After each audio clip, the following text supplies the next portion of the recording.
So we are very delighted that and very honored that beside Professor Paul Anand, we have our study circle convener too, who joined us, Dr. Prasanta Pattanaik, who's very um, uh, beautiful presentation you have all listened to last week. So we begin this journey on September 6, 2025, with a truly historic moment, the inauguration of this study circle. Our most revered Nobel Laureate Professor Amartya Sen just a week ago on Amartya Sen. And just a week ago, on September 13th, we were privileged to hear Professor Prasanta Pattanaik sir's deliver a deep, insightful lecture on utility-based conceptions of individual well-being in welfare economics. The richness of that session still resonates with us, and today we continue this intellectual journey with another distinguished scholar. It is my great honor to introduce Professor Paul Anand, who will be leading today's lecture. Professor Anand is Professor of Economics, Decision Sciences, and Policy, Emeritus Professor at the Open University, United Kingdom, and a member of the Common Room at Wolfson College, University of Oxford. Over the course of his distinguished academic career, he has received research supports from leading institutions, including the Arts and Humanities Research Board, AHRB, Leverhulme Trust, Economic and Social Research Council, ESRC, and National Health Services, NHS. Beyond his research, Professor Anand has shaped the field as an editor, having served on the boards of prestigious journals such as Journal of Economic Psychology, Theory and Decision, and PLOS1, etc. His work has consistently bridged rigorous empirical research with the philosophical and ethical insights of the capability approach. He has contributed to our understanding of child development and happiness, women's empowerment through self-help groups, latent variable models for measuring capabilities, and welfare evolution using the Sen-Nussbaum frame. In today's session, Professor Anand will guide us through some of these important themes, enriching our understanding of well-being, justice, policy in the real world. His perspective is especially valuable for us in Bangladesh and South Asia, where the challenges of poverty, inequality, and human development remain urgent and pressing. Dear recipients, dear participants, I invite you to listen attentively, reflect deeply, and engage wholeheartedly in today's session. After Professor Paul Anand's lecture, we will have a question and answer session. So please feel encouraged to share your thoughts and queries. With that, it is my privilege to invite Professor Paul Anand to begin his lecture. Thank you. Very good. Can you hear me? Yes, yes, clear. Very good. So thank you so much, Ahmed, for that lovely introduction. And it's a real pleasure and honor to be here as part of this series. If there's only a small number of us, is that right? Is there one, two, three, four, five of us here, or six of us here? If there's only a very small number of us, I'm happy to take questions and Right.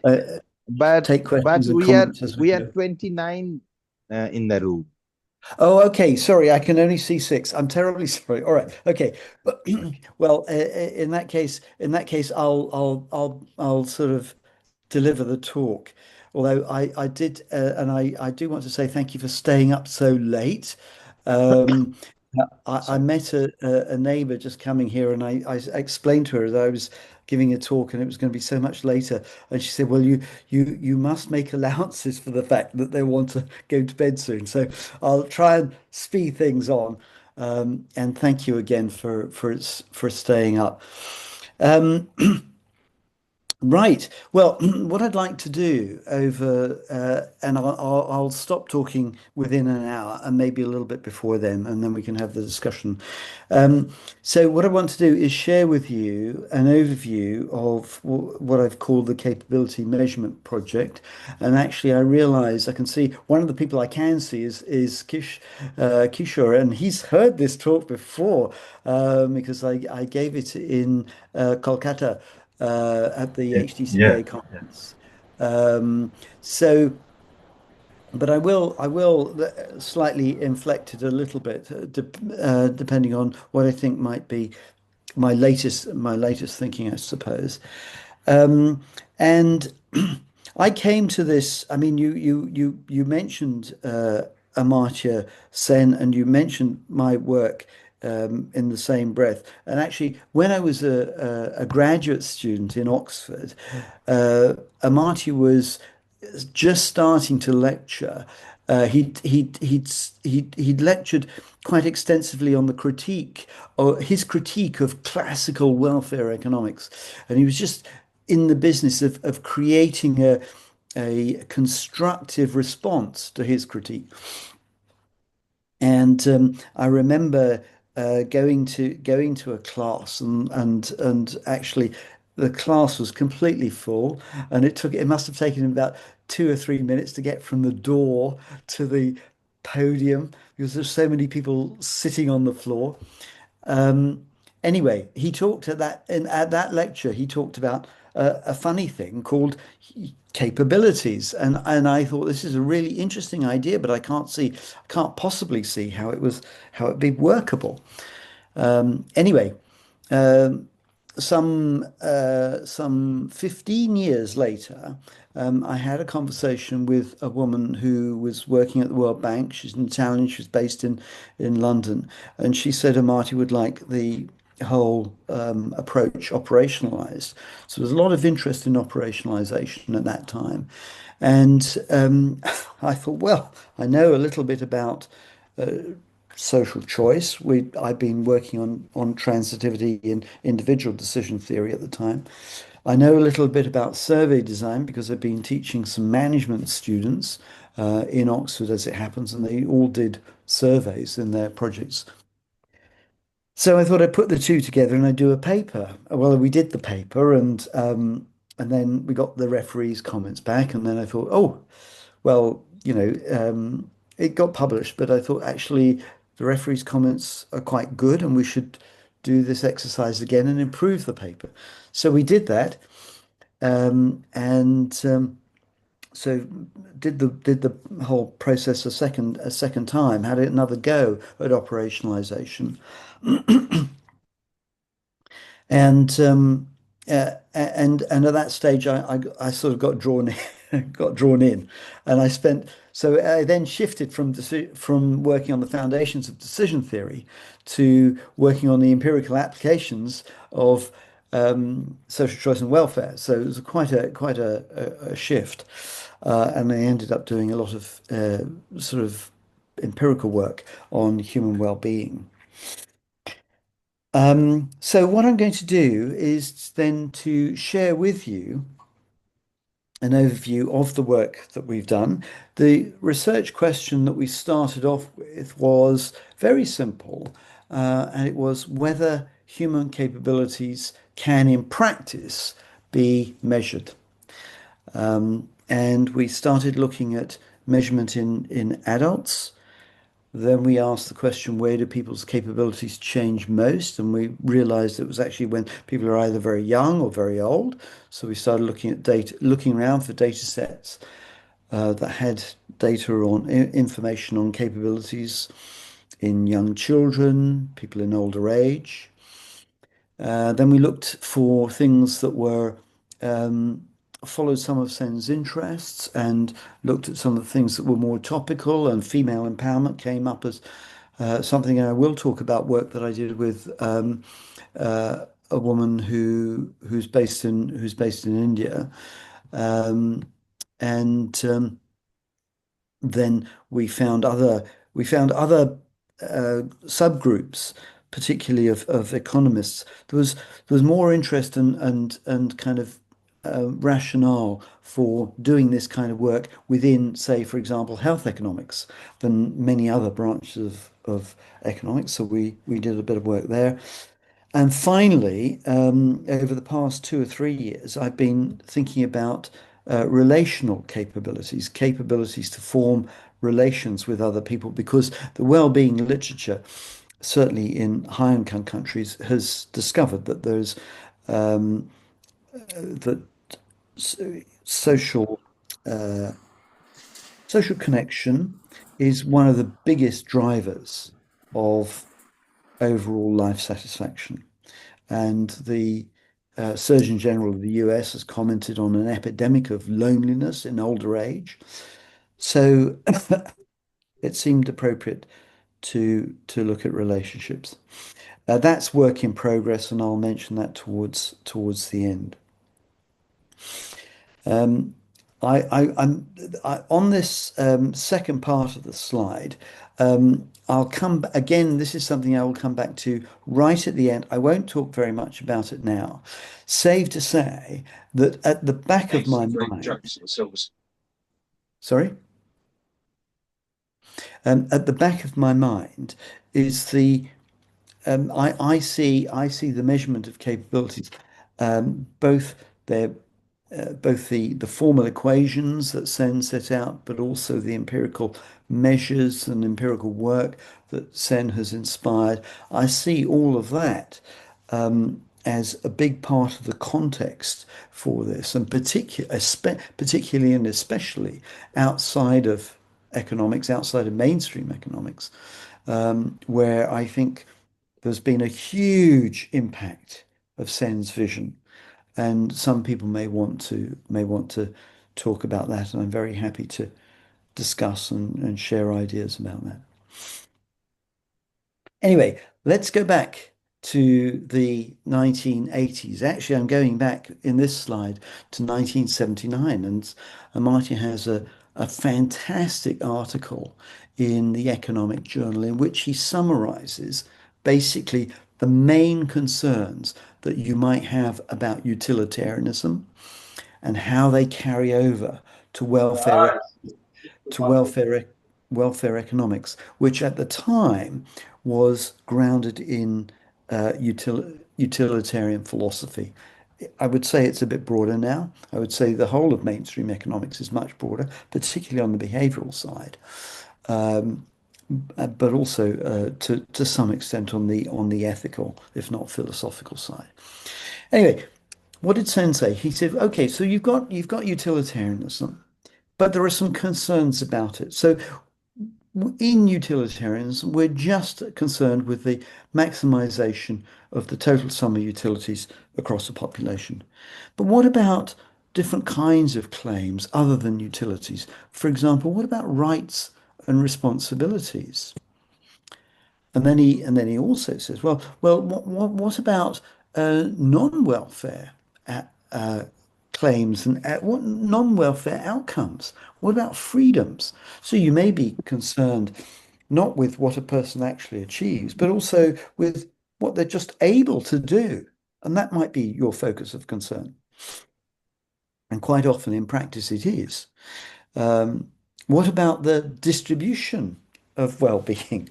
So, you can tweak utilitarianism a bit so that it can handle distributional issues, but it always feels like a fix. It always feels a bit inauthentic. You're struggling to get these things, and many people have been taken by people were initially taken by Rawls, some of Rawls's ideas, and then I think they came to think that in some extent, they were perhaps, I mean, mathematically, you take them literally, mathematically, they're possibly a little extreme.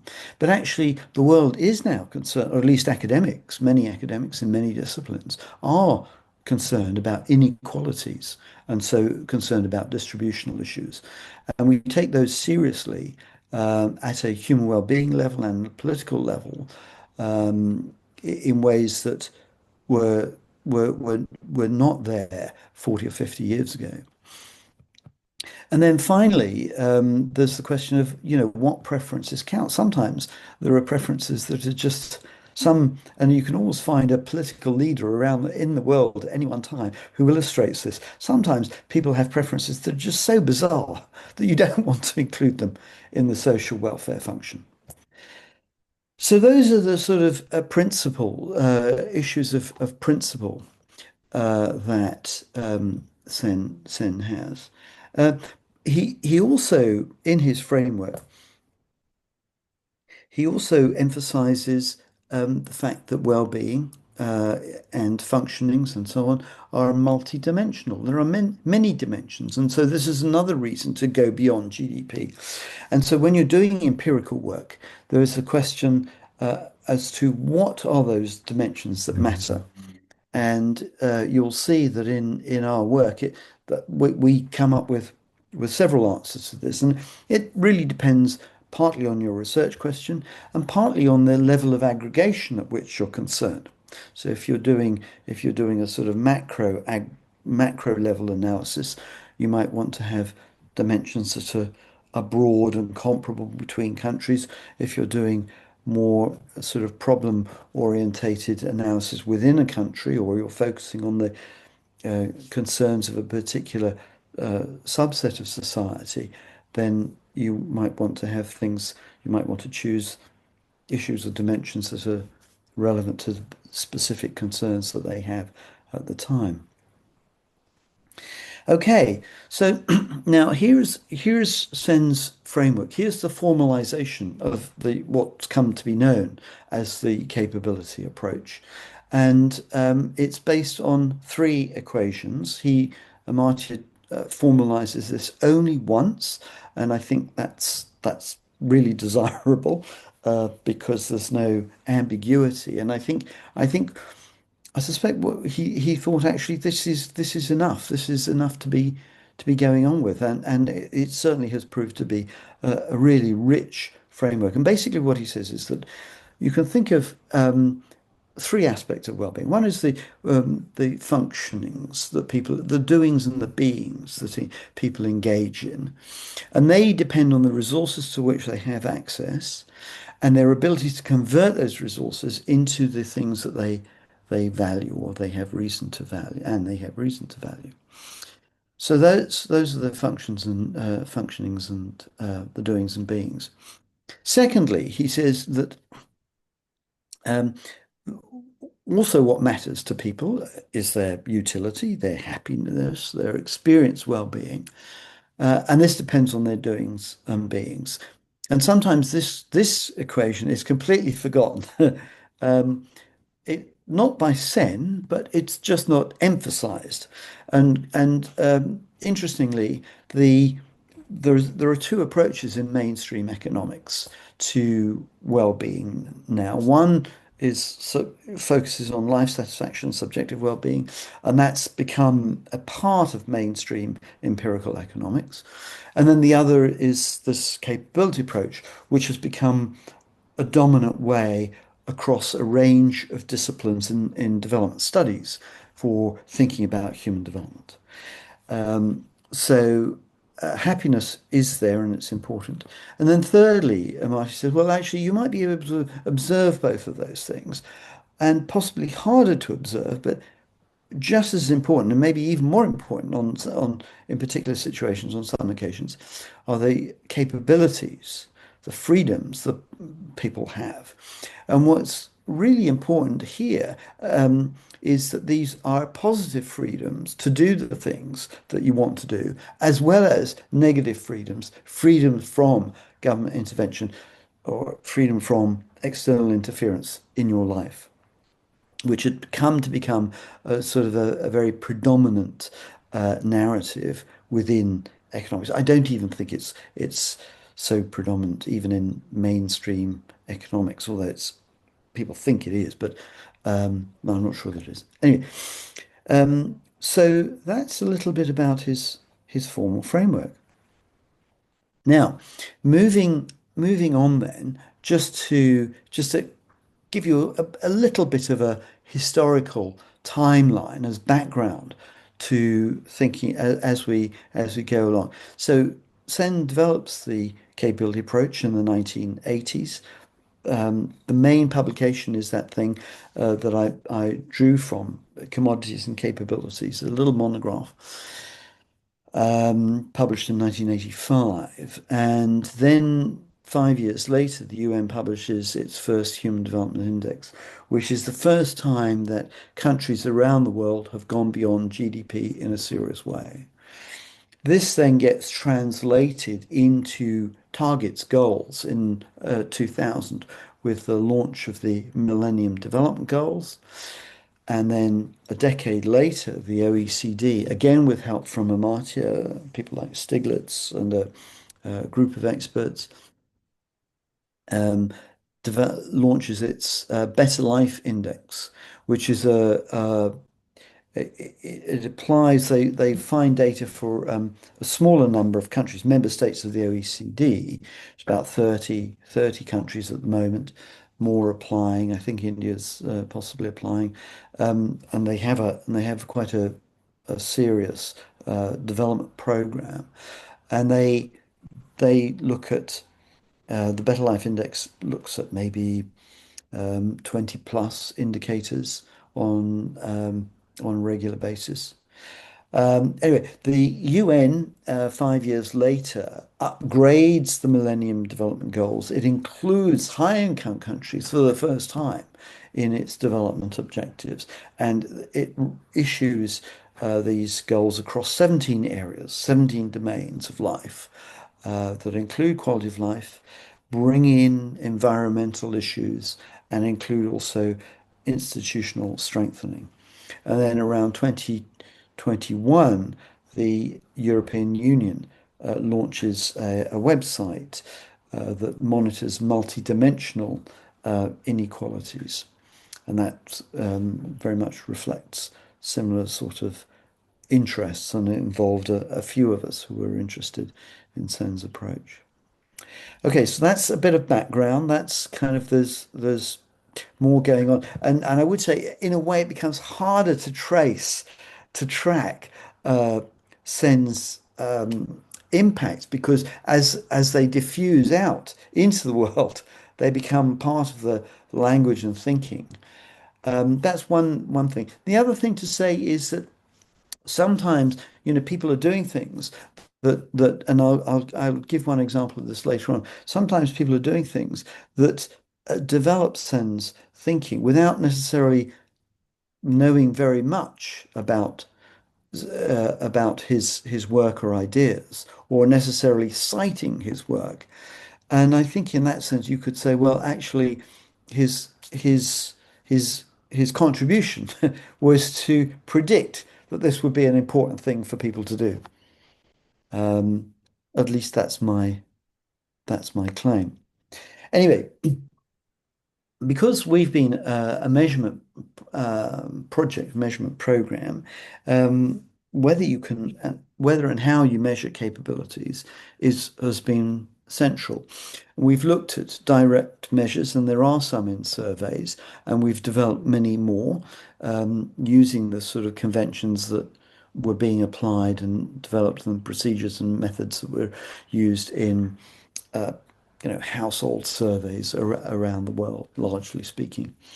There are also latent variable methods. Jayakrishna Kumar has been the sort of world leader in developing this line of thinking, and I'll talk a little bit about some of the work that I've done with her, in which it was a slightly strange, but I think project in which we combined her latent variable techniques with my sort of interest in direct measures, and I think produced some more gyre than me, but produced some quite interesting results. Um, just to emphasize the point, because sometimes people are a bit skeptical about measurement, these capable scales about what people are able to do are used widely, extensively, and routinely in education and psychology. And Angela Duckworth, just to give you a couple of examples, Angela Duckworth has a measure of grit, which is really a measure of persistence that was very influential, something she developed maybe 5 or 10 years ago.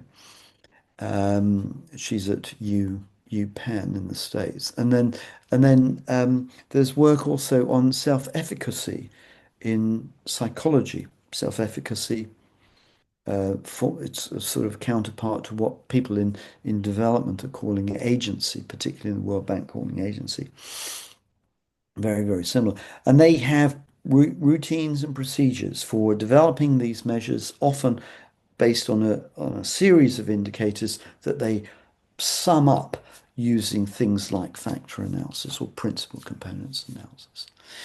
And then we have measures in health, which also now health economists have been particularly good at what health economists have done really for the whole of the health profession across the world is to encourage people to take these measures of health and to apply value sets to them. So recognizing that, people might want to measure one dimension, give more weight for value reasons to a particular dimension than another. And and actually one of the compromises that if you go down that route that you have to make is that you then have to limit yourself to the number of dimensions that you can use or measure. So anyway, so that um, by way of background. These are this is a sort of map of some of the early indicators, some of the early multi-dimensional indicators of capabilities. And I include the Human Development Index, first published in 1990, which focused on life expectancy, years of schooling, and income. It's broadened out a little bit since then and developed since then. We developed in 2005, we developed a survey based on a list that was produced by Martha Nussbaum. She had 10 items in her list. When we looked at how she defined them, we actually realized that she had about 46 items. So we've got quite a long, rich list there of things. Bhutan has done work and it talks about gross national happiness, but actually when you look at its indicators, they're rather similar in spirit. They draw slightly differently from other areas, and they have a little bit more. Perhaps they were early in on the game and looking at environmental issues, and that no doubt reflects the sort of the Buddhist interests there, I suppose. There was the Better Life Index produced by the OECD, which I've just mentioned. And then a number of countries have produced their own sets of indicators. The Office of National Statistics in the UK, around about 2013, produced a set of 40 indicators. And other countries have done similar sorts of things. I think New Zealand, Finland are sometimes mentioned in this field and area. So, if you've got a multi-dimensional capability set or set of indicators and you want to represent it graphically, this is a simple way of doing it. Here we've got two individuals, and the individual in red or orange has broader capabilities, except with respect to access to services, compared with this other individual person A. So that's how it might look like at simplest if you're thinking about graphical representations. In terms of the types of indicators that we have, um, another way to, you can talk about the opportunities that people have external to them in their lives. You can talk about the traits and skills the individual has themselves. You can talk about the constraints, why people are not able to get a job or why people are not moving home and what are the reasons for that. Sometimes you can talk about the activities they engage in, then you ask reasons. So, for example, it used to be that Western sociologists would say, "Are you able to eat meat twice a week?" as an indicator. Well, you couldn't do that now because a lot more people are going to be vegetarian or pescatarian. So you have to ask about reasons. But you can ask about functions and reasons, and maybe you get an indication of whether they're doing what they're doing for reasons of choice or because they're constrained in some way. And then, and then finally, you can ask about functionings and make a universality assumption. And you don't do that often, but one example would be you can ask people whether they live in a safe area or not. And this is obviously very important, particularly for women. And if they don't live in a safe area, then it's perfectly reasonable to say, well, that in itself is an indicator of a constraint. All right. So, moving on then. So here are some of the specific questions. This is from a later version of what we did, and it's a sort of simplified version. So these again are capability indicators. And what I did was drawing from Martha's list, and I wanted to create a sort of way of thinking about them that seemed to be comprehensive and simplified. There were so many you couldn't remember. Nobody could remember what was on the list. But actually, you can simplify and you can say, well, actually, some are related to the home, and some are related to the work, and some are related to the physical environment that a person lives in, and some are related to the social environment, the community that they live in. And that pretty much covers everything. Everything you want to develop an indicator can be fitted into those categories usually. I've pulled out access to services in this case just because it often underlies many of these things. So many of these other indicators are connected to access to services when we think about getting help from the police, legal, getting access to shops, healthcare treatment, so on. In some of the work to look at functionings or activities, we draw on quite standard lists. This is a list from, I think, adapted from Paul Dolan's work. And then these are the Office of National Statistics indicators of experienced well-being. So you can see in those last three slides, I've talked about capability indicators, I've talked about happiness indicators, and I've talked about um, doings and beings indicators. And moving on to some of the sort of analytical work that we've done with this kind of data. So this is from the paper with Jaya Krishna Kumar in Journal of Public Economics. It's around about 2011. And so what we did here was look at capabilities as drivers of life satisfaction. And the idea being that, it's what you can do, um, helps on the positive side, but also what you're constrained to do will kind of limit and hold back life satisfaction. And it's also consistent with those three equations that Amartya Sen drew up and that I gave you. So if you track back, you'll see that it's an implication of his system because capabilities determine what you actually do, and because what you actually do determines what your life satisfaction, your happiness. Happiness depends on capabilities.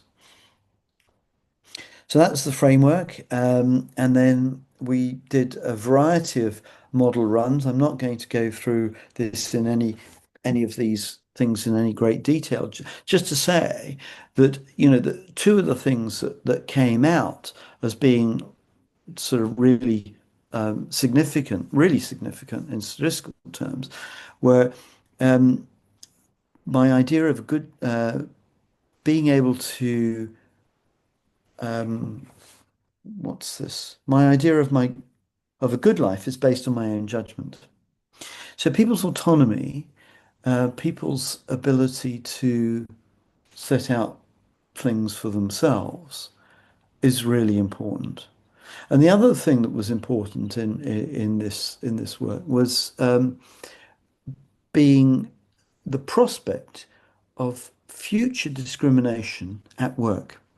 So while seeking work in future, do you think it is the case that in future you will be discriminated against because of your race? So two things there, autonomy and discrimination. One's positive and one's negative. And that's after taking a lot of different factors into account. Okay.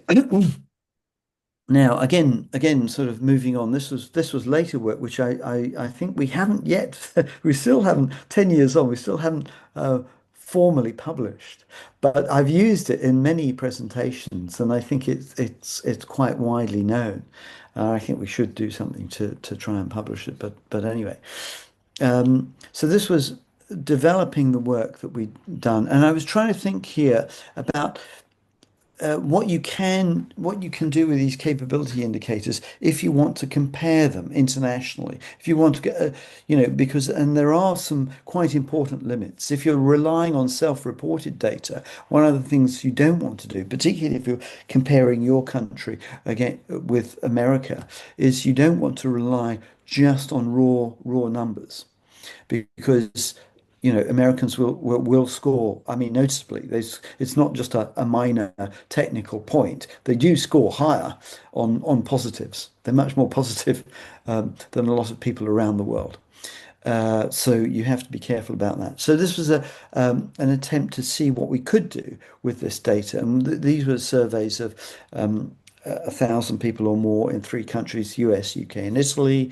Average age, so the working age adults, so average age was 40. Even gender, 50-50 men and women. Mainly majority ethnicity. Income a little bit below average for the countries, and quite well educated. So here are some of the results. And we're looking at first, this is work with Larry Roop, and we're looking at first order and second order stochastic dominance. And we find that, and we're comparing, for example, we're looking at dominance because we want a sort of relatively ordinal form of comparison. And we find that in with respect to home work and environmental issues, men do better in the States than women. No statistically meaning differences in the UK. And the one area where women do better, in the whole of our data, almost, where women do better than men, is home-related capabilities in Italy. So that's one example. Another example is we looked at whites versus non-whites, and basically, again, with respect to home, work, environmental issues, whites do better in all three countries. So that's, if you like, the sort of goes back to the discrimination point. The other thing that we did with this data was to look at the rankings. So the rankings, if you can obviously compare the within country rankings between countries, and if you do this, you find that 250 years after independence from the UK, the thing that Americans are most able to do is to get their rubbish cleared away. It's so this seems a bit strange, but then the result is not so different in Italy. But it is different not so different in the UK, but it is different in Italy. So the question is, why is this? And actually, there is an interesting literature on effective, and I think Amartya may talk about it, but if not, then somebody else has maybe in a World Bank publication talked about it, is the importance of effective political competition. And one of the things about Italy is that you have these local politicians are not in power for very long, so it's much harder to make them accountable. It's much harder for there to be effective competition, and so it may be that that's the reason why, rubbish clearing is not done so well there. Getting help from the police, again, there's quite a big gradient there. Best, and again, I think this goes down to partly cultural, partly political things. A lot of these capabilities are rather similar, but police is different. Best in the US, worst in Italy, and UK, it's ranked sort of halfway in between. And then when we come down to getting help from a doctor or a nurse, it's about the same. It's ranked about the same in the US and Italy, but it's ranked much better in the UK.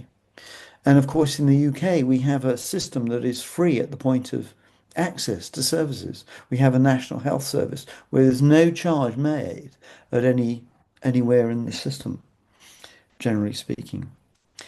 And then when we go down to the bottom, we find actually being able to achieve a good work-life balance. It's ranked quite low in the US and the UK, but a bit higher in Italy. So their work-life balance, the Dolce Vita and all of that, they seem to take it seriously. Taking part in local events, ranked lowly in all three countries, which is a little bit surprising perhaps. And being promoted or recognized at work is ranked lowest. That may reflect the fact that promotion and recognition at work is is difficult in all three countries. Um, anyway, that's what we find. Then when we come to looking at, actually, I realize time is running on, so I'm going to move. Yeah, gosh, I'm going to move on. Actually, this is some of the sort of life satisfaction and income and looking at the capabilities that matter. Anyway, I'll cut a long story short here. What really matters when we do these, both do equations for life satisfaction and for income, is the capability that comes out as being most interesting across all of these things is being able to plan for the future. And we've done work to try and model and predict that, but I won't go through that today. Now, I said I'd talk about young kids, so let's talk about the young kids. We looked around for, as I say, for data on when capabilities develop most rapidly. And there is a German data set, the German Socioeconomic Panel, and it's got some great data on the functionings of 2-year-olds and their capabilities as reported by their parent and their life satisfaction, their happiness as reported by the mother. So those that's the data on capabilities, whether they're able to talk, whether they're able to move, what their social capabilities are, and their everyday motor skills. And so those are their capabilities. We've also got data in this data set on their activities. These are often joint activities with the parent, singing, talking, painting, reading, looking at picture books, going to the playground, visiting other families. And the interesting thing about kids within this framework that doesn't apply necessarily or isn't so salient is that for children, very young children, their functionings are causal. of their capabilities.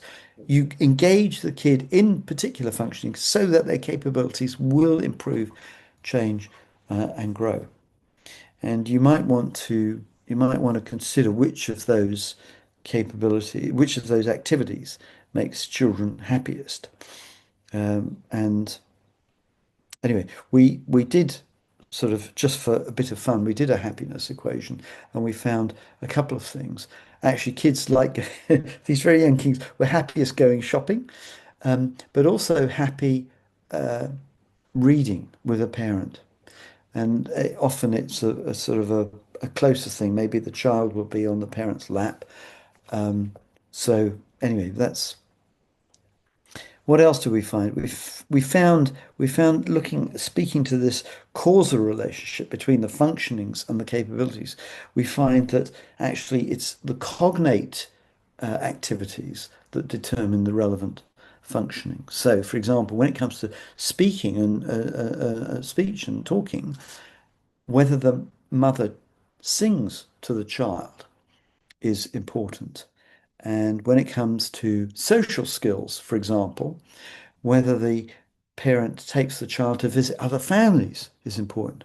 And I showed this table to a psychologist and asked them what they thought, and they thought actually, that was the value added compared with what normally psychologists just say, is it a stimulating environment or are there books in the house? Well, actually, this is telling a much more nuanced story. If you want to develop particular kinds of skills, then you've got to engage the child in particular kinds of activities. Okay, so now again, sort of moving on again in the interests of time. This is the work that I did with involves the World Bank a little bit and a colleague in India.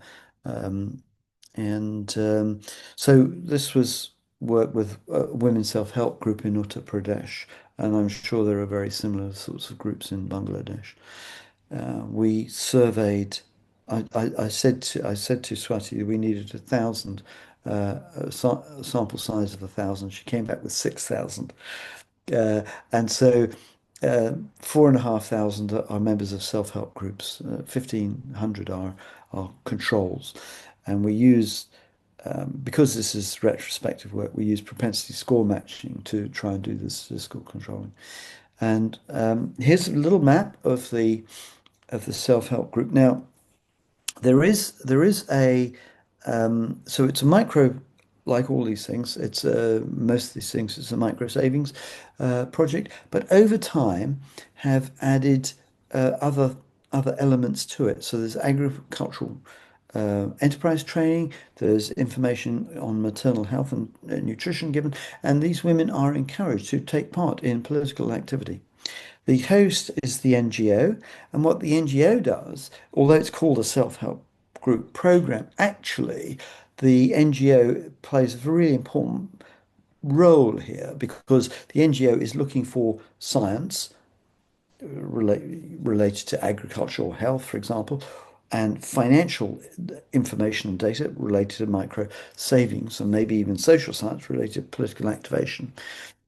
And what it does, it looks for stuff that's relevant, uh, and it converts that into material that the women can then apply and share amongst themselves. So it is generally self-help, but it is also, it does need, you can't expect women in the middle of that, you can't expect anyone on the planet who isn't an academic to go off and read, 50 or 100 research papers. That's not reasonable. You need some mechanism and that's what this organization does. And and I mentioned this also for another reason, which is that there's in the literature, in the economics literature anyway, there's a lot of people who say, well, actually, there's not much evidence that these micro saving programs actually have an impact on income.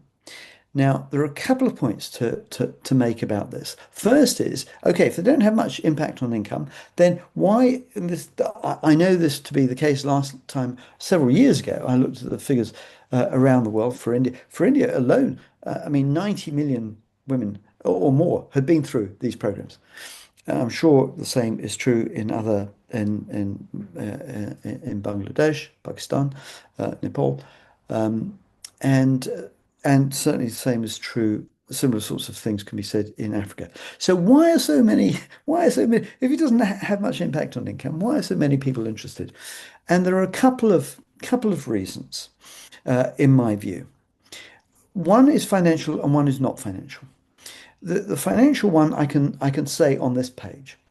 And that is that actually these women have access all of a sudden to borrowing at reasonable rates of interest rather than usurious rates. So the rate of interest they're borrowing might go down from 40% to 5%. So their real income might go up. It's important to say that. But also, our evidence shows that actually their capabilities across a wide range of quality of life go up as well. And let me show you.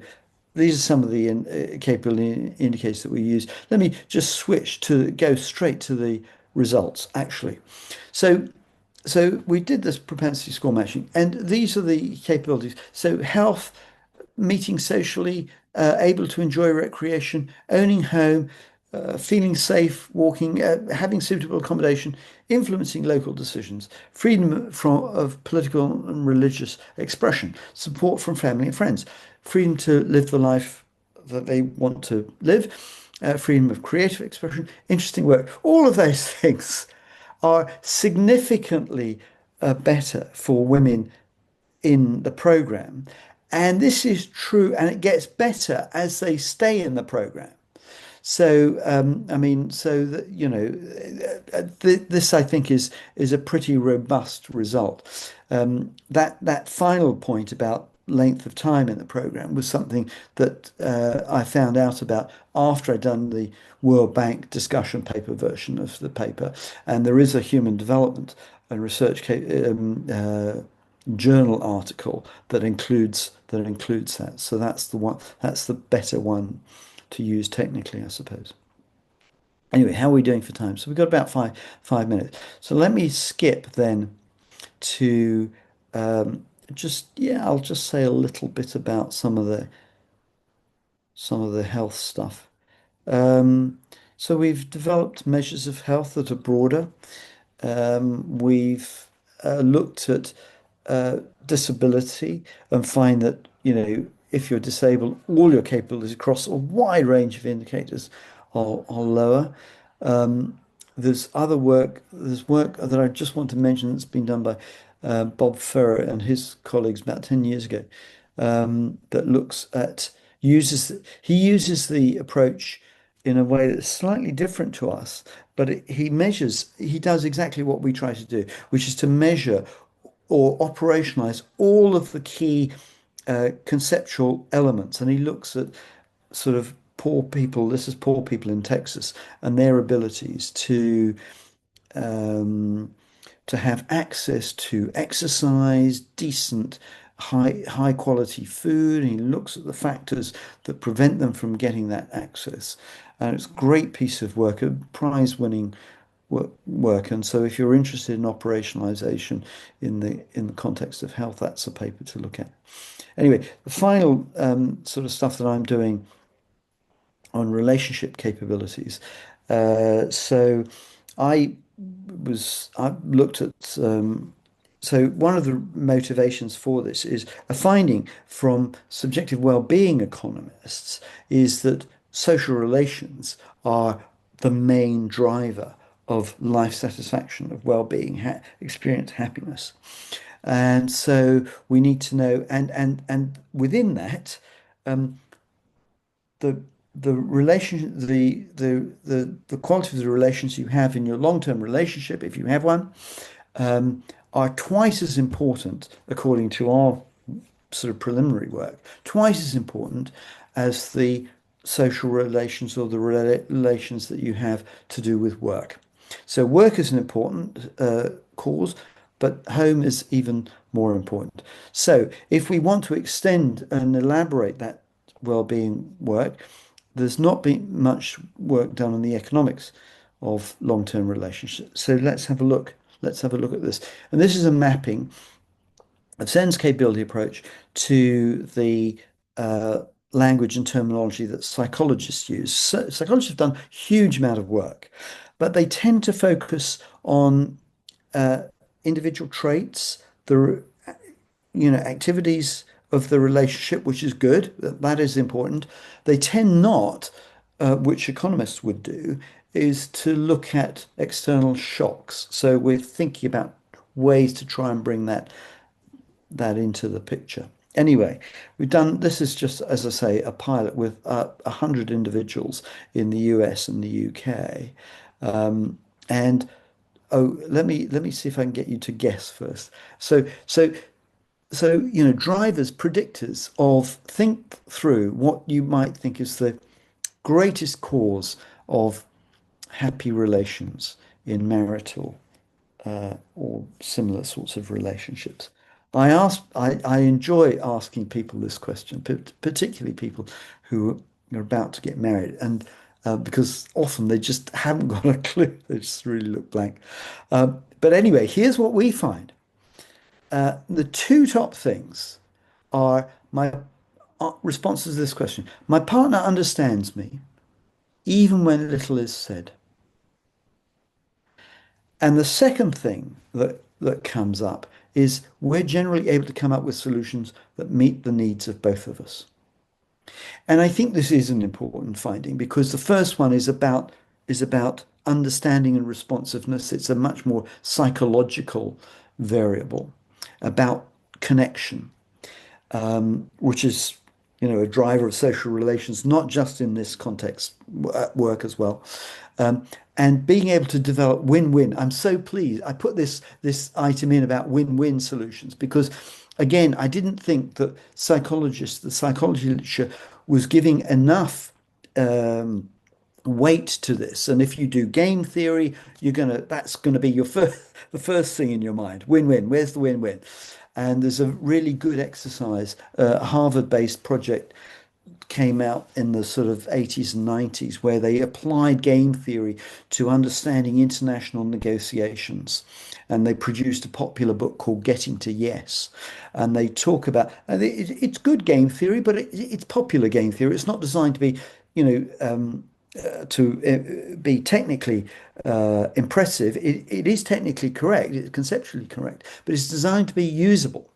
And they focus on, and they tell people what the things are that they should think about to enhance, win-win solutions. And I'm so pleased that, those two things come out tops. Anyway, and I've got a couple of minutes left. So when we do a sort of a principal components analysis, and then we do a sort of a hierarchical linear regression approach, what I call relational efficacy explains, nearly 15% variation in satisfaction. Attitudinal differences explain about 30%. And then challenges, these external shocks explain about 40%. So I think having an economic approach is going to be valuable. Anyway, so a little bit about my conclusions then. Just based on the capability measurement project, I want to stress that capabilities are fully and directly measurable in an empirical way. Quality of life is highly multidimensional. That comes out of our project, but it also comes out of Sabina Al-Khoury's work right from the get-go. She's emphasized that, and I would agree with her. And then the other thing I would say that comes out of our work is that sense capability framework applies right across the life course. It applies to older people, to adults, and to very young children. I think that's an exciting element of his framework. Um, and then finally, I want to just say and mention the fact one thing I'm thinking about right now is whether to write something about Sen and the impact of his ideas on the world. and on economics. And if you were to do that, here is what you would cover. You would cover the work on child development by James Heckman, because what he's done is he's estimated that production function of well-being in children that Sen describes. He doesn't use capability language very much, but he's precisely what he's doing.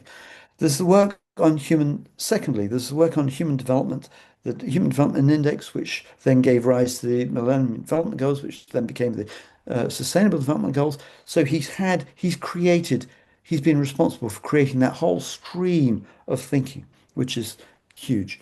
There's the work on multidimensional poverty that Sabina Al-Khairi has done, and that has been very influential, particularly in Latin America. There's a lot of there's a strand now of thinking on education, going back to thinking about education for empowerment and intrinsic personal growth. Americans particularly interested in personal growth, and that stream of that rethinking. Not so education is not just instrumental. Of course, that's important. Then there's been really important work on health and disability. Sophie Mitra and Jean-François Trani, for example, have exploited the fact that it focuses on individual differences Yeah, Dosh covered. in those conversion factors. Then there's work in positive psychology. Seligman, who's the founder of positive psychology, or one of the founders, he produces a book around about 2013, which is called Flourish. So he takes the word that Amartya was saying and tries to say, okay, well, here's what this would look like in positive psychology. There's been a huge amount of work on gender equity. The World Bank has departments focusing on women and uses predominantly the concept of agency when it talks about women and gender equity. I haven't talked at all very much about democracy and reason, but my God, we really need to get back to a world in which reason is more predominant, and we have to come up with ways of thinking about how we engage with difference and even, anger, and yet Professor let Paul, Professor yeah. Paul, you can take 8 more minutes because So we have. I'm going to stop. I'm going to stop in 1 more minute. Okay, because especially democracy and reason is very important for us. So please Sure, highlight sure. on those. Yeah. And then of course Amartya has written about identity, control, and cohesion. Um, so that's my shopping list for some of Sen's impacts, and sort of not just impacts, but also visions of things that we've got to think about. And he hasn't necessarily solved all the problems. You wouldn't expect him to, but he openly and warmly invited other people to come in and address and solve these issues, and that is what we're trying to do. And I see that a lot of people have made a lot of substantive contributions, and it's still a very rich framework, and there's still lots to be done and lots of scope to think creatively with it. And with that, according to my watch, I've taken up an hour of your time, and so with that, I do want to throw it open to discussion. And yeah, thank you. Thank you so much. Thank you so much, Professor Paul Anand, for your very beautiful presentation. And in the earlier class, we had Professor Dr. Prasanta Kumar Pattanaik has showed us some of the major limitations of utility-based conception of well-being. And then you have actually dissected the capability theory, what is in it, and what is the content, what is its area. And I'm very surprised that And I'm sure all of the participants will surprised to see that beyond income and GDP, how much uh, how much factors we can see through the lenses of capabilities. So so this is enormous, and this is very valuable lecture for us, and we are very grateful for this. So thank you. And we have two announcements. Usually uh, after speaking more than an hour, speaker need to take rest for 5 to 7 minutes. Uh, uh, Drinking water, take some rest for 5 to 7 minutes, and then we will open after 5 to 7 minutes. We will open floor for discussion, and then and this into the between these 5 to 7 minutes, we have some of the announcements that I would like to share. First, as we have already announced, an essay competition right after every class, every session or class, whatever you call. So, so this was the announcement. So this was the announcement for the last class, utility-based conception of well-being in welfare economics by Dr. Prasanta Pattanaik sir. So we have received a couple of essays, and we formed a jury board, and the chair of the jury board is Mr. Pratik Bardhan, who is here. So uh, uh, can you say is the result is ready, or we'll just we'll after the question answer session we'll just go to that, whatever you want. No, I'm not done yet. We have got some very good papers, and I'm really in a dilemma as to who would come first, who would come second, because everybody has done really well. But I'm not done yet. I'll Okay. publish the results as soon as possible. Okay, thank you. So, like you heard from Mr. Pratik Bardhan, that as soon as he will finish it, he will announce that result. So, I think we have email connectivity, and if he takes some little more time to do his job, then we'll share the announcement through email. And one unfortunate personal thing has happened for our Mr. Pratik, is that his father-in-law uh, uh, became very ill, and he has to take care of it. So maybe that took some little more time. So so so we have two distinguished speakers, and also our convener here. Dr. Prasanta Pattanaik, who is the convener of this study circle, and Professor Rajat Dev also is there.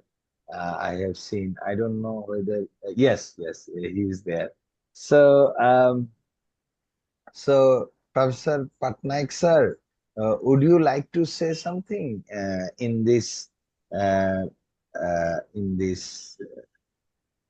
in between this time?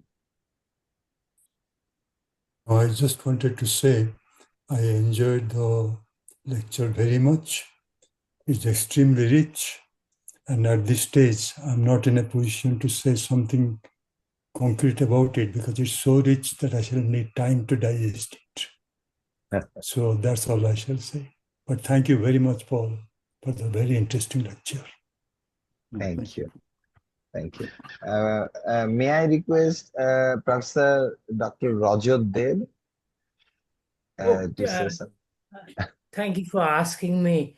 There's enormous amount of material that I realized I did not know, and I was wondering whether Professor Anand could make the slides available because he had to rush through a number of them, and it's impossible to look at those numbers and analyze them. But it's really wonderful, wonderful work. Thank you for the education. Yeah, no, that's fine. I mean, I'm very happy thank you for the comment, by the way, Raj. I'm very happy for people to share the slides. Ahmed, that would be fine. Absolutely. Right. So, Ahmed has the copy, so he yes, can. yes. I'll share it to all of them because we have a group mail there. So I'll share with them. Okay, no problem. So I think after the lecture we have spent 6 minutes. So oh, Professor Paul Anand, should we go for question and answer session now? Yes, Okay, please. okay. If everyone wants to, yeah. Yes, yes. So first question. First, I will invite my friend, Mr. Altaf Hussain Russell from Glasgow University. He is doing PhD there, and he is a great admirer of you, and he wants to say something. So please go ahead. Thank you for the nice presentation, Paul. Actually, I want to clear on table 4.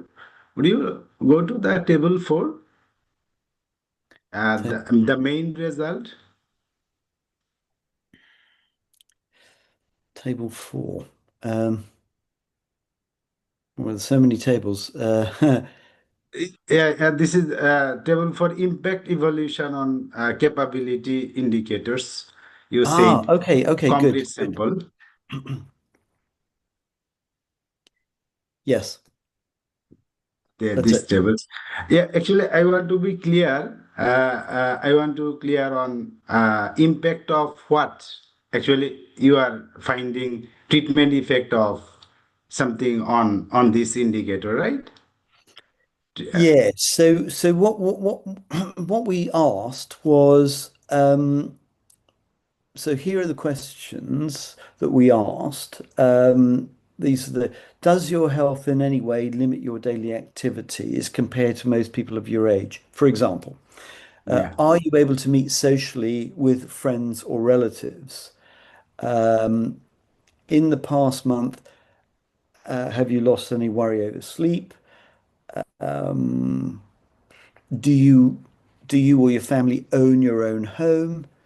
How suitable or unsuitable is your accommodation for your current needs? And so on. So those were the I'm able to influence decisions affecting my local area. I'm able to express my views.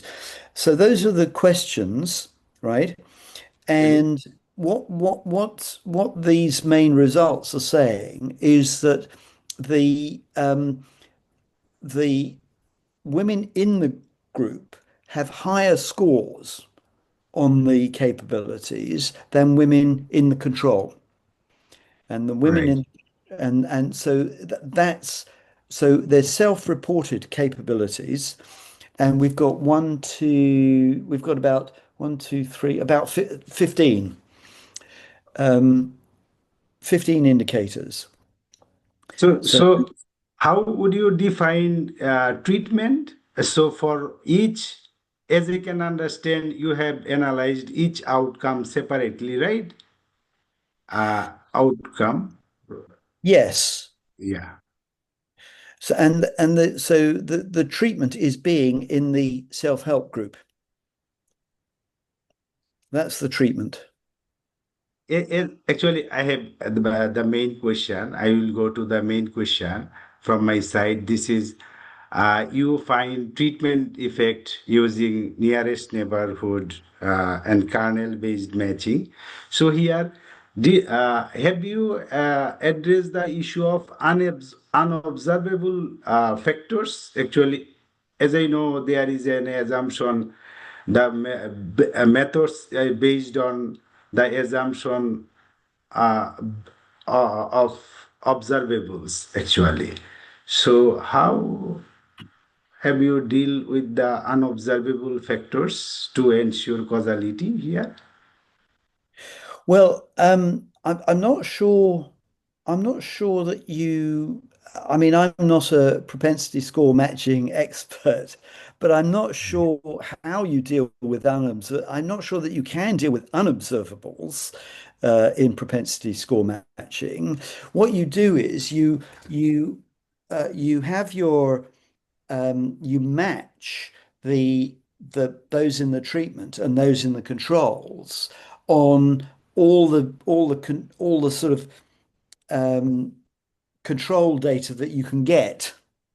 So we got some data on their backgrounds, you know, their ethnicity, their age, that sort of thing.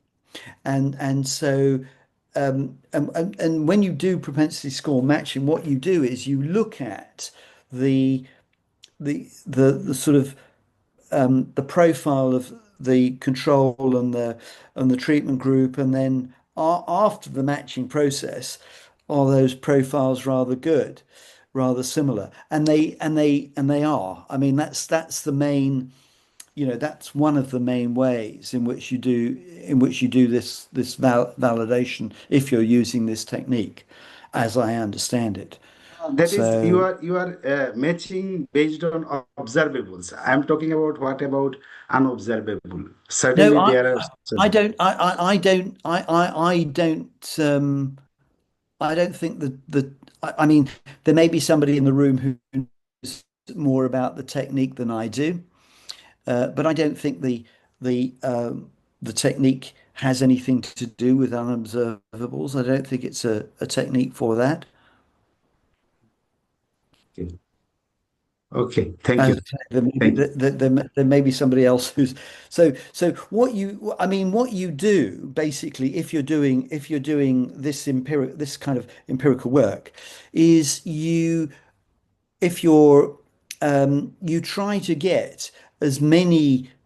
you try to get as many controls as you possibly can. If you're using this technique, you try to get as many controls as you possibly can,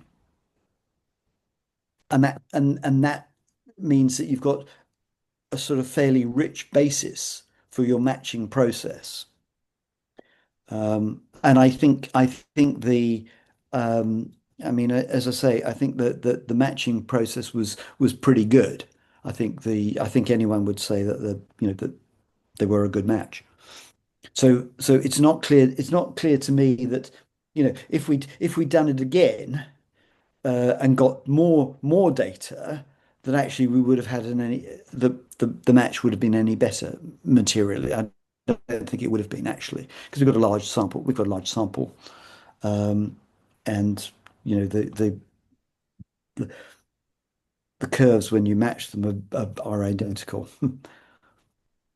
Okay, Okay. Professor Kishore Khanal from Nepal. He wants to uh, uh, say something.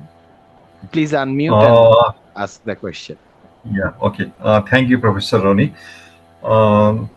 Thank you, Professor Paul, for your wonderful lecture. It's a pleasure to attend your second lecture. First was the last year on Kolkata, and this time again we met here. Although it's a virtual lecture.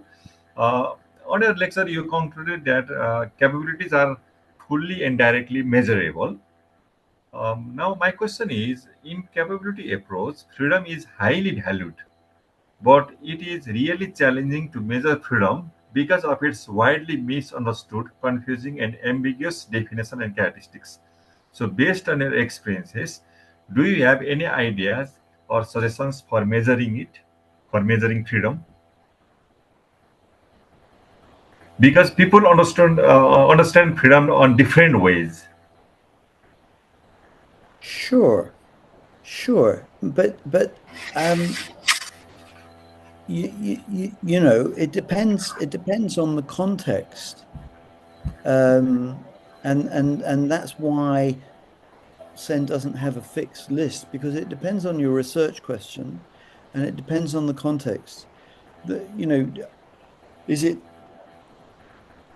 freedom to do what I want at home, or is it freedom to say what I want, freedom of speech, or you know, so you have to specify what it is. And I mean, just going back to that, so we started off with Martha Nussbaum's list because it was a focal point list, and she had said these are the things, these are the freedoms that a democracy might want to protect, and people, you know, and there was some sort of controversy about that. But I think the controversy was more about the fact that she was saying, well, it's a universal list that applies to all democracies, rather than the fact that anyone was quibbling with any of the particular capabilities she was mentioning. So I think you would have to say to me, you know, I've produced several lists of capabilities, and they're usable for the different contexts that we've set them out. So one you could measure capabilities at a sort of national level. You can measure capabilities with respect to the home, or to personal relations, or to female empowerment, or so you know, I think the you know, the evidence is that freedoms are perfectly measurable. You just need to say which ones you want to measure and why, and then you can find out quite easily which ones you should be measuring. I mean, not you know, you need to do a bit of thought. You need to have a sort of team working with you to say, you know, what are the criteria that we're going to take into account? What are the methodological criteria we're going to take into account? What are the research priorities that we're going to respond to? And maybe what are the policy goals here? Once you take all of those things into account, that drives your list. There are many lists out there, are many exercises out there, and so I don't see the difficulties that people say exist. But then, you know, I have spent 25 years trying to think about how to overcome those difficulties. Okay. But I think there are lots of, you know, there are lots of papers. I've produced lots of papers that focus on this issue. And I think other people sort of either focus on this, or they focus on a set of questions. I've done other bits of research as well, of course, but I have focused on precisely exactly the question of capability measurement, and how it's done, and in what context, and how you analyze the data when you get it, and how those indicators can be found in other data sets that already exist.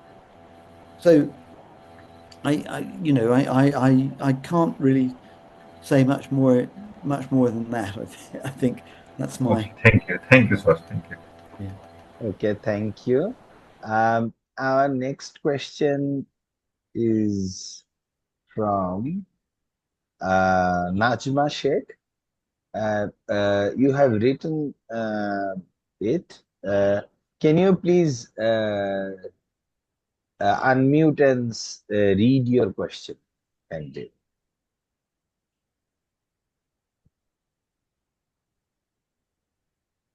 Hello, Najma Sheikh. Are you Hello, listening? can you hear me? Yes, yes, yes. Okay, I apologize because I've got very poor connection, but Okay. I'm glad that we can hear each other.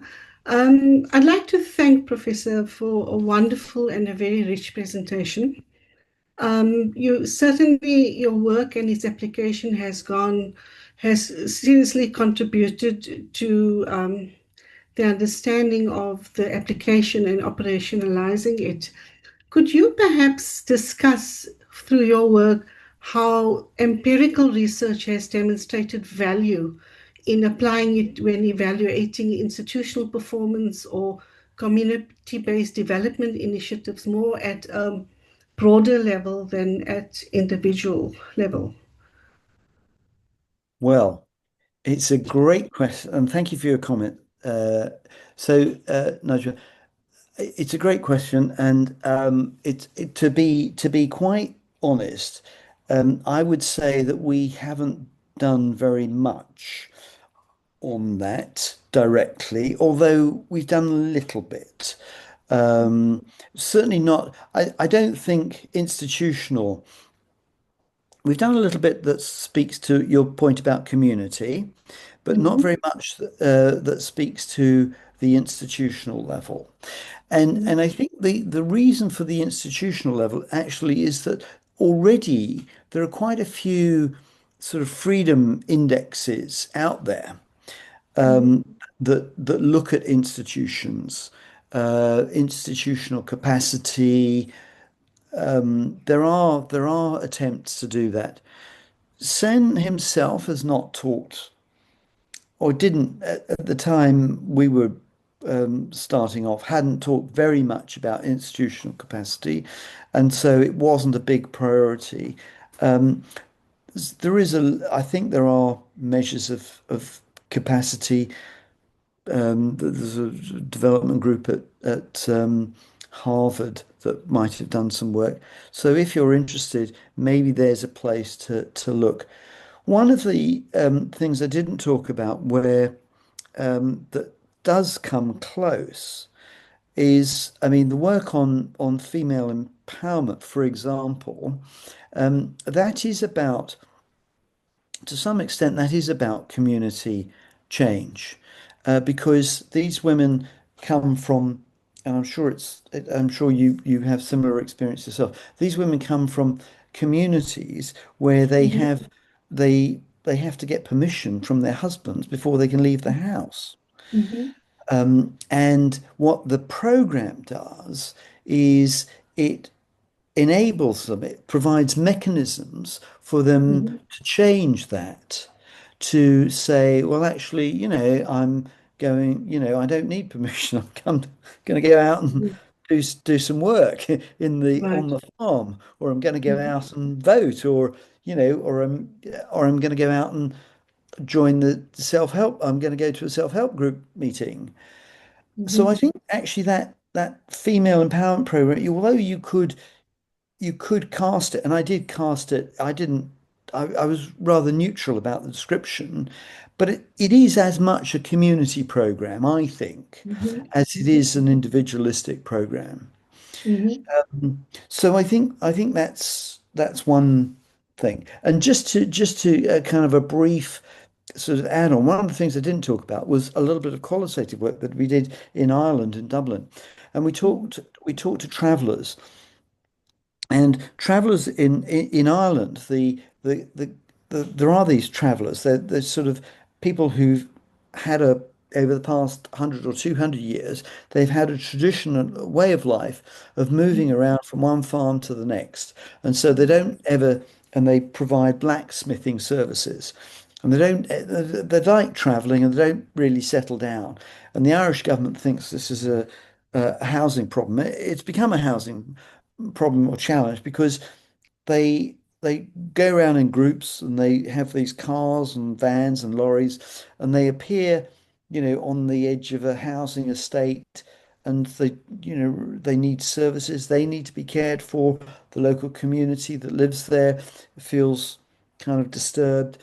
And so we did a focus group with a group of these travelers, a group of women, as it happens, of all ages, about 20 women in the group. And one woman said, well, I'm not very happy because the council built me a house, but it was substandard and my kids had to go into hospital. And then another woman said, well, actually, that they've put us on this campsite, which is on the edge of town. But as soon as you apply for a job and they see the address where the job application comes from, your job application goes straight in the bin. You're discriminated against. So unemployment rates in this community were 75%. They're really high. And then a third woman said, well, I went to school and the teacher said, I know who you are and where you're from. You don't give me a hard time and I won't give you a hard time. And actually she said that was the worst thing for me because if the teacher had pushed me, I'd have been able to go to university because I'm bright and that's what I'd like to have done. And so actually, we have done, and we have written that up. It's in a sort of qualitative and housing journal literature, and there are 2 or 3 papers, and that's mentioned in at least one of them. So you can, and I think it's a really good. I think it's a really good point to say that you can use Sen's framework is so broad. You can use it to say quite useful things in very, very, I think there's no limit to the amount of context that you can say. And it is good for addressing community issues. I think the Travellers would be a very good example of a community that's quite, disadvantaged and actually I think in that case the lesson for policymakers was one to do with, I mean, it knew that it did know that the issue was community based, but it didn't know that the issue went, or it wasn't recognizing in public that the issue went beyond a single dimension, that is housing. And the dialogue, the discourse at the time was that if you solve the housing issue, build people houses, you'll solve the travellers' problems. But actually, that wasn't the case.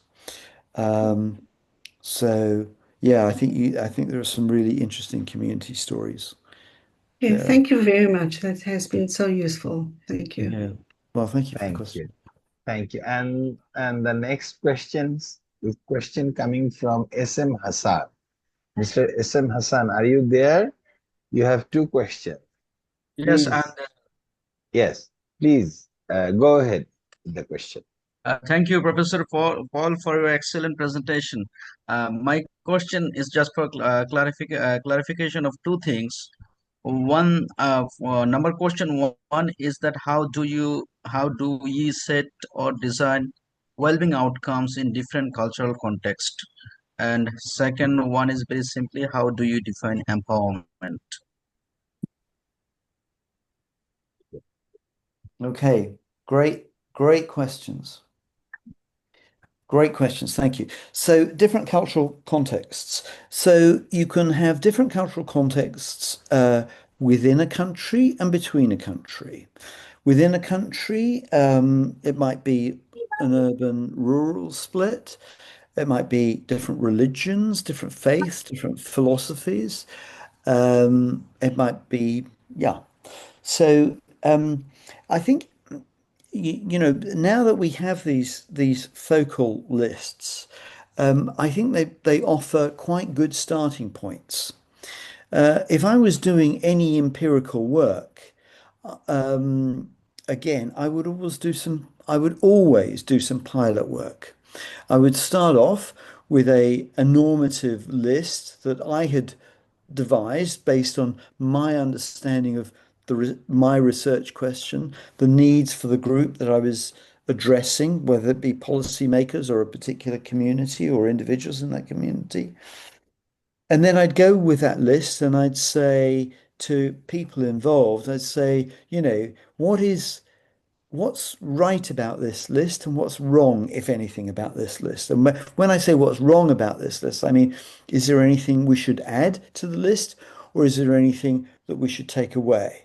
And maybe I'd try and get a sense of whether there's anything we might rephrase, word it slightly differently. And then when I'd done that pilot work, then I go off and do the main field work. So it's kind of a standard procedure, but it's important. It's important in this case.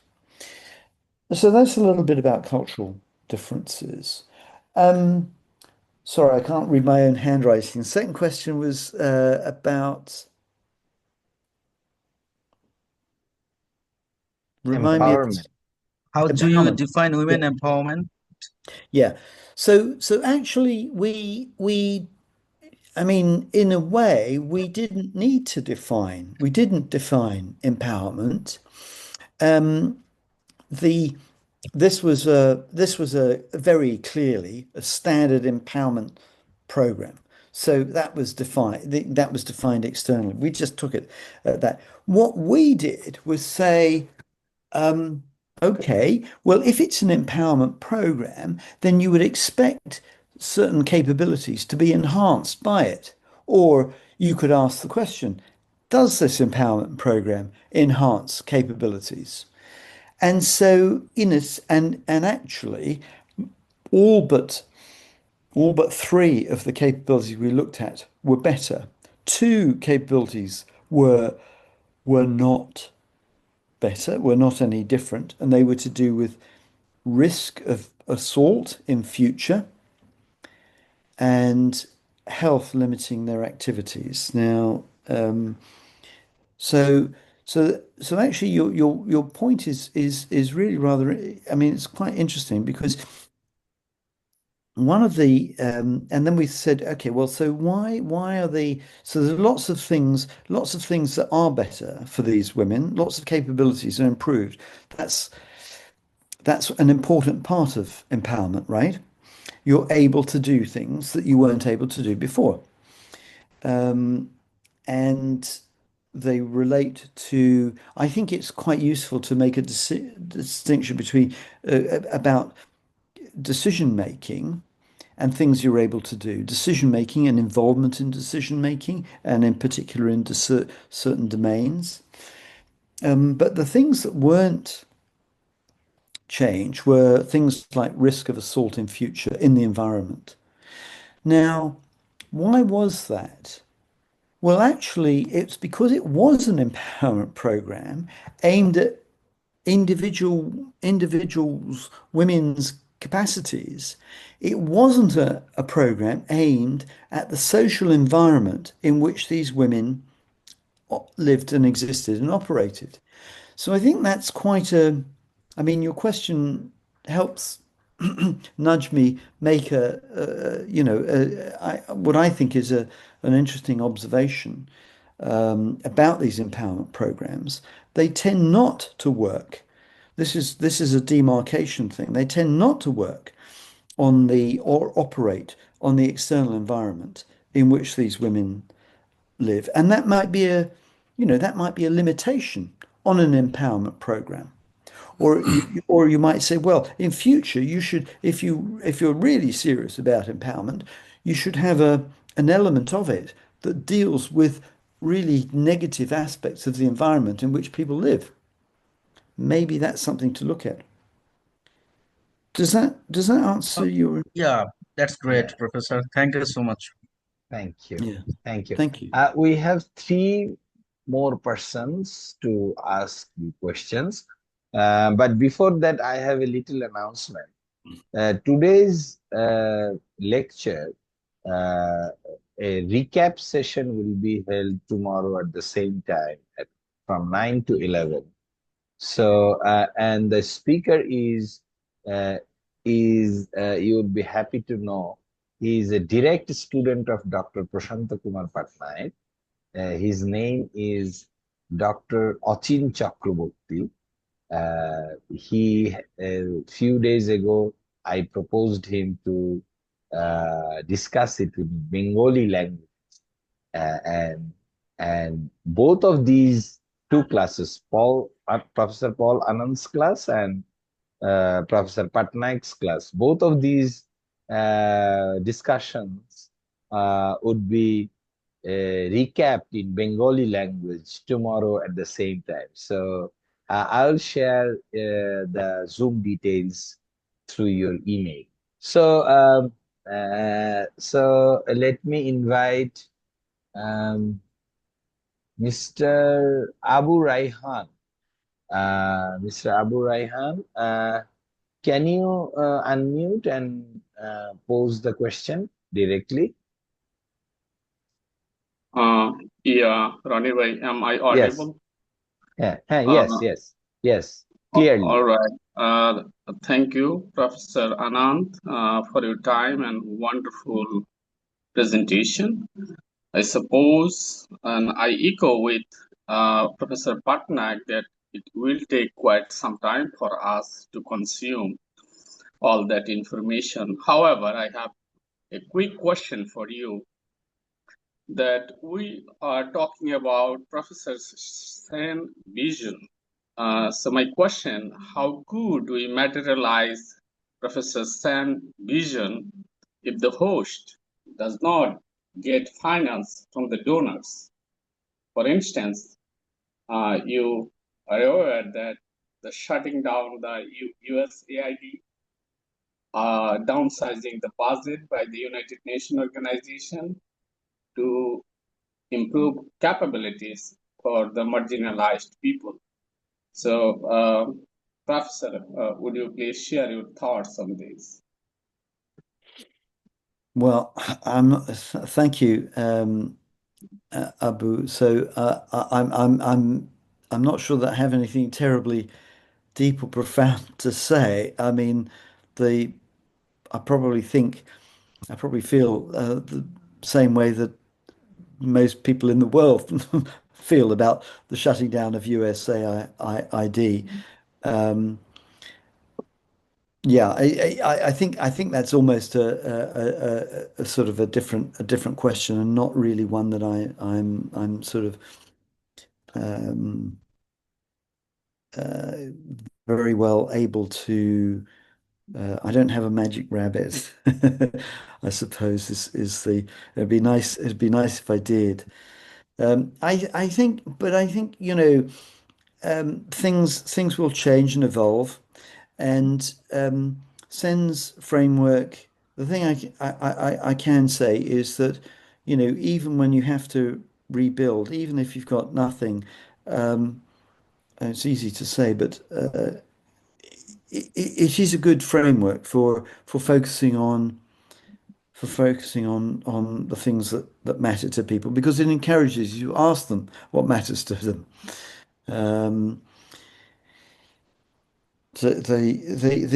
would say that that the framework it has in the past been attractive to funders in other countries outside the US, particularly Canada, Europe.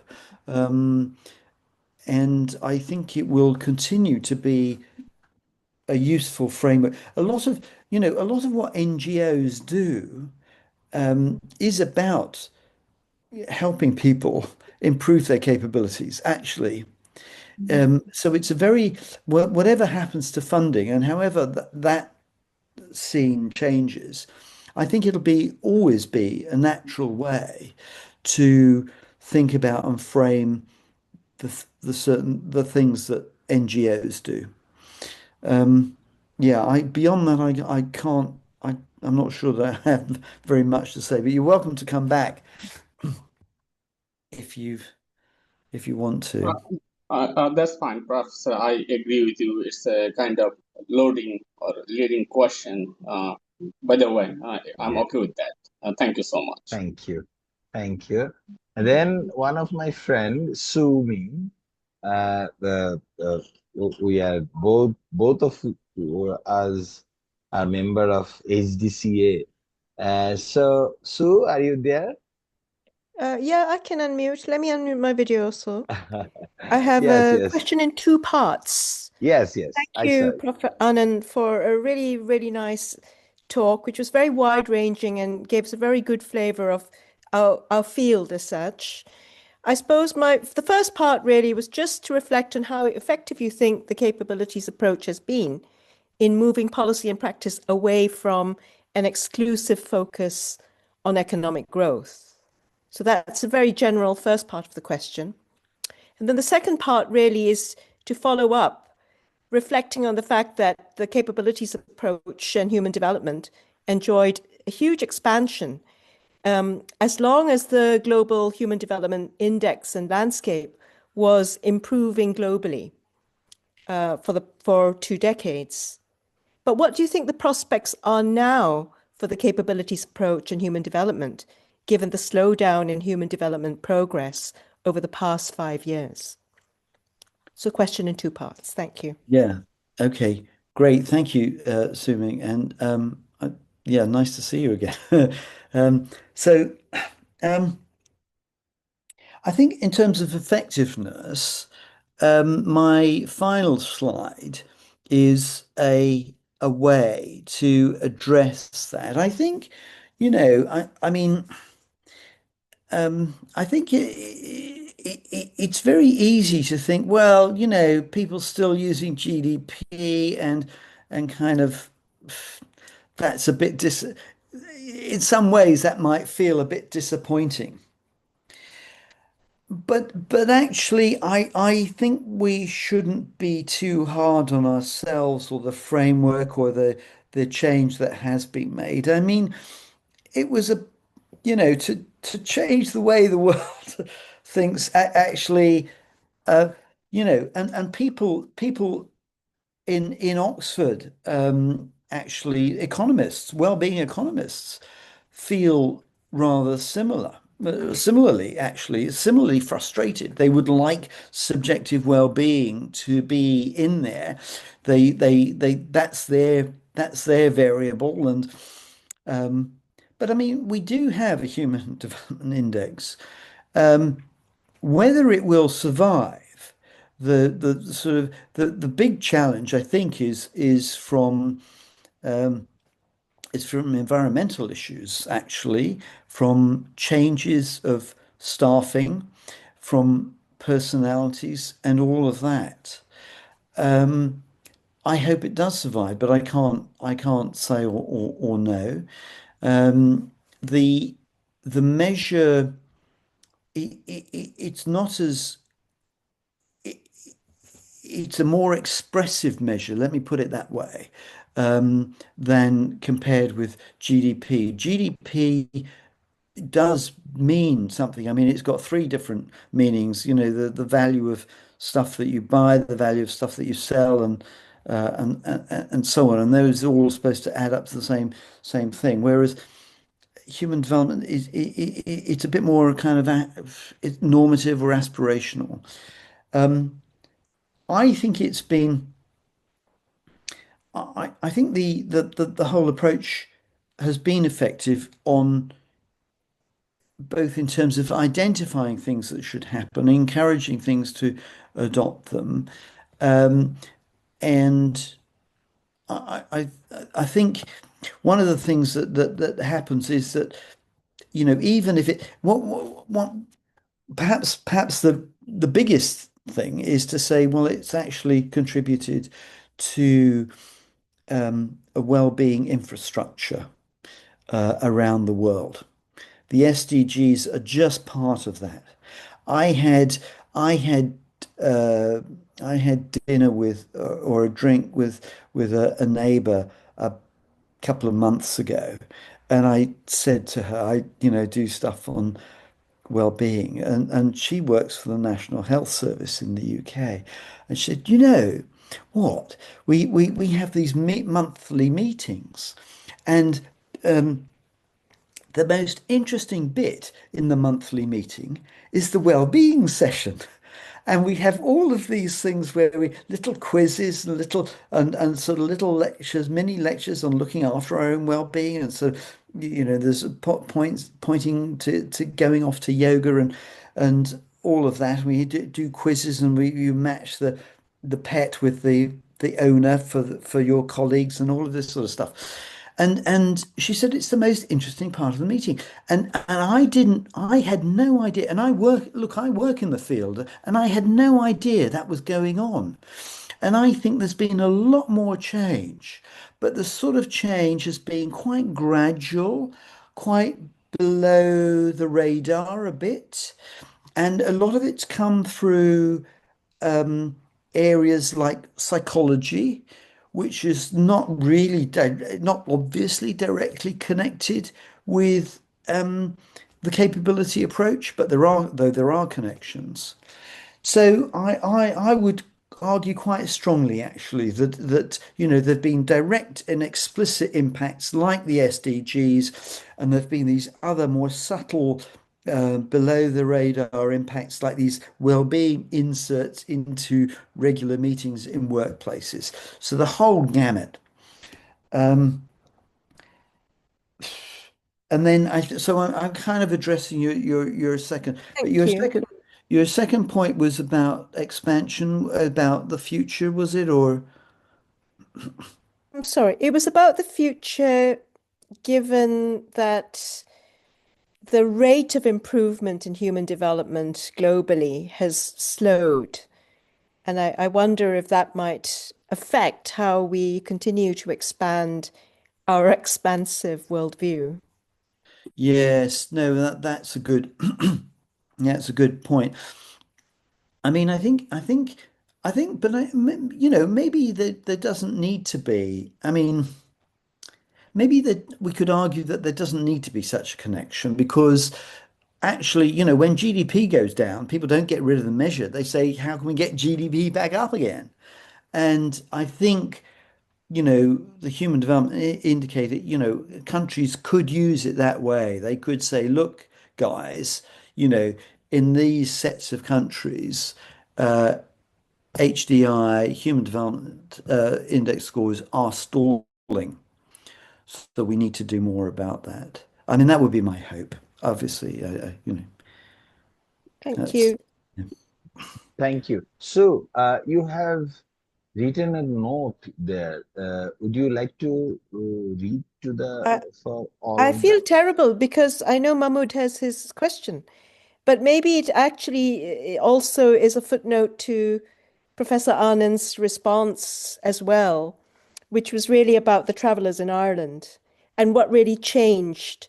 And maybe it's also important to think about how, when we take the perspective from the most oppressed and minoritized people on the ground, we get a particular kind of perspective. And what changed for the travelers? I mean, the housing issue was really a continuation of a very oppressive assimilationist perspective on the travelers. And it was really only in 2017 that travellers in Ireland became recognised as a protected minority, an ethnic minority within Ireland, an Indigenous ethnic minority. And since then, really, the rights-based paradigm really foregrounded the fact that when they did the All Ireland Traveller Health Survey around the time that you were talking about, 2010 or 2011, something around that time, they found that travellers were hugely disadvantaged in life and health. But now it was a rights issue, an inequality issue. And that was really a huge change to the paradigm. But sorry about that. I only meant to write some kind of a nerdy footnote, and then now I've taken up too much time. Let me just shut up for now. Thank you. Okay, thank you. Thank you. Mr. Mahmood, can you ask the question directly to Professor Paul? Mahmood, are you there? I think he's not in the room. He said that, hi Paul, could you suggest some readings on Amartya Sen's ideas as they apply to democracy and reason? Hmm. Well, I mean, I think the main books are there to be read. Um, I think it was David Crocker might have written some quite interesting developmental stuff. He looked at different different ways to operationalize democracy and reasoning. And I think there's a there's a spectrum of sort of how much you involve people, going from basically you have experts at the one end, and then they tell people what their findings are, right through to the opposite end, where you actually have a sort of a citizens' assembly kind of framework, where you explicitly get lay members of the public, and you say, look, we're going to make a decision on the basis of what you say, and there are various levels of depth of consultation in between. I think that was David Crocker who did that paper, so that might be worth looking at. Yeah, and then there's the stuff that there's the books that Amartya has written about. There's also a political scientist at Yale. She's French. I can't recall her name exactly. Somebody might be able to Google her now as we talk. But anyway, she's at Yale. She'd studied at Harvard, and I think she's very good actually at talking about democracy and its limitations in ways that are compatible with sense thinking. She did study at Harvard. I emailed her to say, you don't send very much, and I think she cited him once, and I think she was a little bit pleasantly surprised when I made the connection between her work and Amartya's work. But I think she's good actually, so I would mention her if you could find her. Okay. I think at this stage, sorry, I'm not. I think I'm giving references now to other people as much who are working through the issues that Amartya has laid out and say should be worked through, because I think we should build on the things that are there. Right. And our friend Sue has already respond to Mahmood referring two books. One is Argumentative Indian, and other is The Idea of Justice. So I think that two books are very good references, because in The Idea of Justice there is a chapter on democracy, and there is a well-written chapter. So Mahmood, Mahmood said that he is in a noisy place, so he can unmute. So I think that addresses Mahmood's questions. So if you do not have any other question, I want to wrap up today.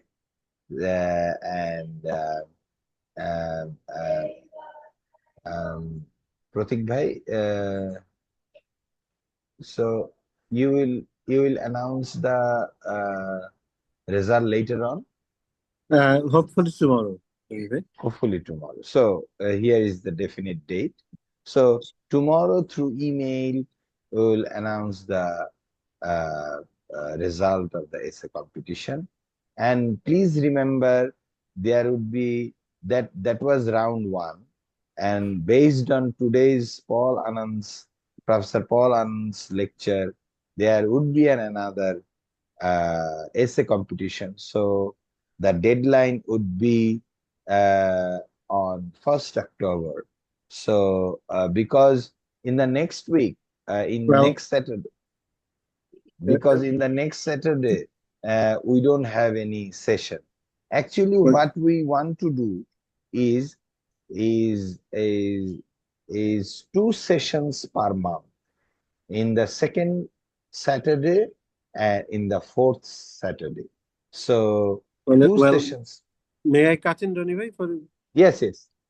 Well, I would ask the participants to apply the theories in our practical life in their essays, because that would have given them more independence to explain the issues. not only sticking to the basic points or to the theories, just make all the papers almost similar. So I would suggest them to shed light on the practical aspects of what they have learned from these sessions. Okay, that is very important. So, so the experience of his evaluating the essays written by you, I think his Mr. Pratik Bardhan's comment will be helpful for your writing new essays, the upcoming competition.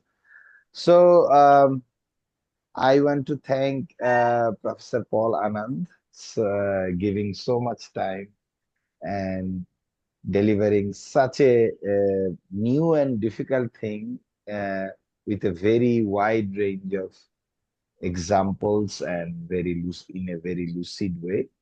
I think we all benefited by his lecture and his analysis. And I want to thank again Professor Paul Anand for his beautiful presentation and wish you best of luck. Yeah, well, thank you, and thank you, Ahmed and Prasanta, for organizing this, and thank you all for your questions. And I hope Thank you. I hope you get a good night's sleep. Yes, yes, sure. So, so by these words, today I announce the second session to be formally concluded. So I think if you have any questions or things to discuss, you can email me directly. So so see you on next third session would be by Professor Dr. Prasanta Pattanaik on 4th October. So by this time, I think you will write on Professor Paul Anand's lecture. So thank you. Thank you again Thank to you very all. much. Thank you. Thank you, sir. Thank you.